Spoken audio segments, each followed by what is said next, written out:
Hello students, मैं doctor मुक्ता द्विवेदी। पिछले व्याख्यान में हम चर्चा कर रहे थे प्रशासन पर संसदीय नियंत्रण संसदीय समितियों के माध्यम से। संसदीय समितियों के माध्यम से प्रशासन पर नियंत्रण रखा जाता है और संसदीय जो समितियां होती हैं वे लोक प्रशासन की गतिविधियों का विस्तृत अध्ययन करने के बाद ये बताती हैं कि कहाँ पर अनियमितता बरती जा रही है, कौन अधिकारी या कौन सा अभिकरण अपने अधिकारों का दुरुपयोग कर रहा है और किसके द्वारा जन विरोधी कार्य किए जा रहे हैं या कहाँ पर धन का अपव्यय किया जा रहा है।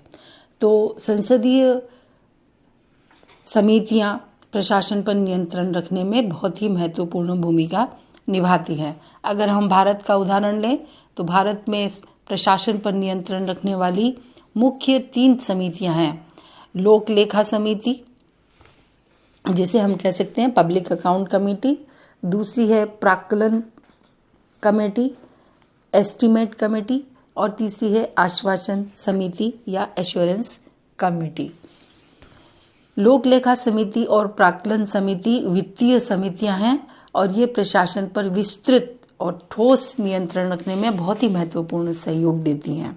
लोक लेखा समिति जो विनियोजन लेखों की सूक्ष्म जांच करती है और उसमें जो पाई जाने वाली अनियमितताएं हैं उनको जनता के सामने लाती हैं, संसद के सामने लाती हैं, ताकि भविष्य में उन पर रोकथाम लगाई जा सके। प्राक्कलन समिति या एस्टीमेट कमेटी विभिन्न जो सरकार के विभाग हैं, प्रशासन के विभाग हैं, उनके द्वारा जो भी व्यय किया जाता है उसका पुनरावलोकन करती है, उसका रिव्यू करती है और उसके पश्चात उसमें मितव्ययिता या उसमें उसके खर्चों में कमी लाने का सुझाव भी देती है। आश्वासन समिति होती है, वो उन आश्वासनों और वायदों की छानबीन करती है जो मंत्रियों के द्वारा समय समय पर सदन में दिए जाते हैं और फिर जांच पड़ताल के बाद में ये समिति अपना प्रतिवेदन देती है कि जो दिए गए आश्वासन हैं या वायदे हैं वो किस सीमा तक निभाए गए हैं और यदि वे कार्य किए गए हैं तो क्या वो काम समय के भीतर ही या न्यूनतम समय में किए गए हैं या बहुत अधिक समय लगाया गया है। इस समिति के कारण मंत्रीगण जो हैं वो संसद में कोई भी वायदे करने से पहले ही सावधान रहते हैं कि वो वायदा पूरा कर भी पाएंगे या नहीं कर पाएंगे, या अगर वो वायदा कर लेते हैं तो उसे पूरा करने की कोशिश करते हैं।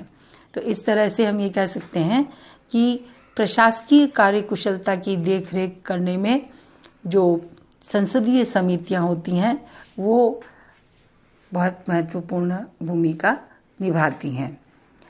अगला जो साधन है वो है लेखा परीक्षण।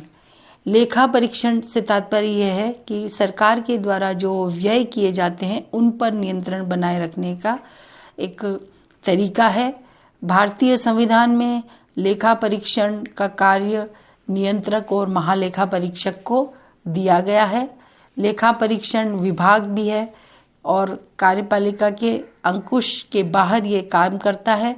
नियंत्रक और महालेखा परीक्षक का काम ये होता है कि वो प्रशासन के जो विभिन्न विभाग हैं उनको जो स्वीकृत धनराशि दी गई है संसद के आदेश के अनुसार, उसी अनुसार वो व्यय की जा रही है या नहीं की जा रही है। हर साल इसका प्रतिवेदन संसद के सम्मुख प्रस्तुत किया जाता है और प्रशासन की धन संबंधी जितनी भी त्रुटियां हैं या गलतियां हैं उनको प्रकाश में लाया जा सकता है। तो इस प्रकार से नियंत्रक और महालेखा परीक्षक को लोक लेखा समिति का मित्र, तत्वज्ञानी और मार्गदर्शक की संज्ञा दी गई है, क्योंकि लोक लेखा समिति इसके माध्यम से संसद पर नियंत्रण रखती है। दूसरा जो महत्वपूर्ण चीज है वो है प्रशासन पर कार्यपालिका का नियंत्रण। संसद का नियंत्रण तो अत्यधिक महत्वपूर्ण है ही सही, लेकिन लोक प्रशासन पर कार्यपालिका का अंकुश होना भी बहुत अनिवार्य है।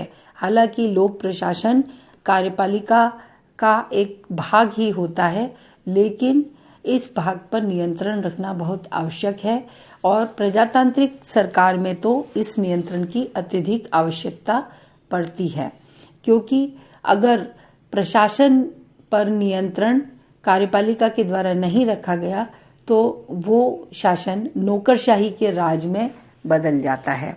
और उत्तरदायी या लोकतांत्रिक शासनों में प्रशासन की स्थिति वैसे भी कार्यपालिका की तुलना में इस मामले में बेहतर होती है, क्योंकि प्रशासन के जो कार्य करने वाले व्यक्ति होते हैं प्रशासन में, वो स्थायी नियुक्ति लिए हुए होते हैं, उनकी अवधि स्थायी होती है, यानी वो रिटायर होने तक कार्य करते हैं, इसलिए उनको स्थायी कार्यपालिका माना जाता है।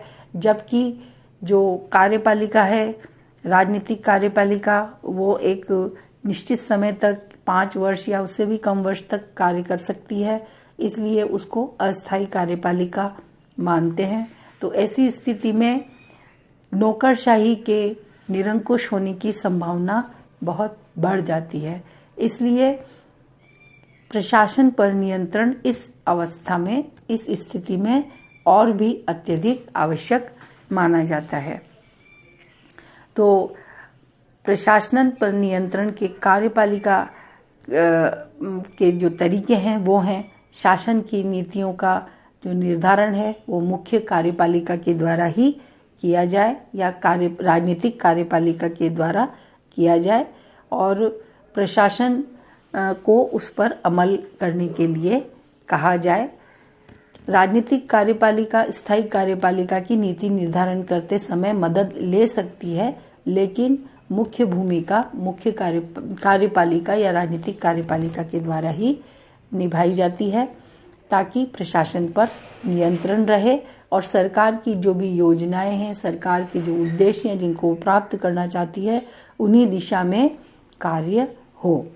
प्रशासकों की नियुक्ति और प्रशासकों का स्थानांतरण या उनको अगर अपने पद से हटाना है तो ये अधिकार भी राजनीतिक कार्यपालिका अपने पास में रखती है, ताकि प्रशासन के जो अधिकारी और कर्मचारी हैं वो उनके नियंत्रण में रहकर कार्य करें।